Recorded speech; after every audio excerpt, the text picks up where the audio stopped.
నేను ఒక సామాన్యులకి ఎమ్మెల్యే అది గుర్తించుకోండి మీరు అందరూ.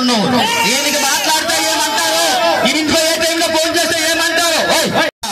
360 రోజులు అసెంబ్లీ టైం తప్పించి మీకు నేను అందుబాటులో ఉంటానని ప్రమాణం చేస్తున్నాను. మీ అందరికీ సాయ సంపర్కం చేస్తానని చెప్పి ఉన్నాను. నేను ముందే ప్రమాణం చేశాను. మొన్ననే అసెంబ్లీకి ప్రమాణం చేసిన తర్వాత నా శాలరీ అకౌంట్ మీద సంతకం పెట్టా. ఎందుకు పెట్టానో తెలుసునా? ఆకుతి నాకు వచ్చిన శాలరీ మా నియోజకవర్గ ప్రజలకి, పేదవారికి, మధ్యతరగతి వారికి, సామాన్యులకి ఇవ్వాలని ఆకుతుంది. అందరూ ఎమ్మెల్యేగా శాలరీ అకౌంట్ పడింది కదా చూద్దామని కాదు. నాకు 360 రోజులు నాకు ఏ నెల శాలరీ వచ్చినా ఈ 5 సంవత్సరాల శాలరీ కూడా ప్రతి మండలానికి ప్రతి ఒక్కరు కూడా శాలరీ చేస్తారని మీ సభాముఖంగా తెలియజేస్తున్నాను. అందుబాటులో ఉంటాను. ఒక ఎమ్మెల్యే అంటే ఎలా ఉంటాడని నిరూపణ చేస్తానని మీ అందరికీ తెలియజేస్తున్నాను. ఎమ్మెల్యే అంటే మనం పూర్వం అనుకున్నట్టు ఎమ్మెల్యే అంటే రాజకీయం కాదు, ఎమ్మెల్యే అంటే పదవి కాదు, ఎమ్మెల్యే అంటే హోదా కాదు, ఎమ్మెల్యే అంటే బాధ్యత.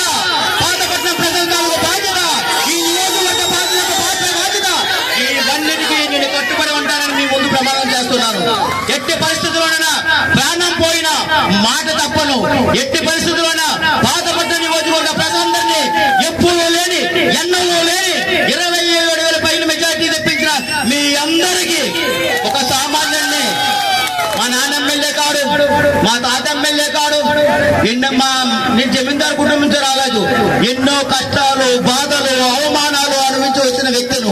మీరు మీలో ఒకటిని గుర్తించి నాకు ఈ అవకాశం ఇచ్చిన దాన్ని మీ అందరి రుణము తీర్చుకుంటానని మరొకసారి తెలియజేసుకుంటూ జై తెలుగుదేశం, జై జనసేన. కొద్దు రెడ్డి శాంతి కోటంటే ఏం చెప్పిన నాయకులు ఇక్కడ ఉన్నారు, నాకు చాలా మంది తెలుసు.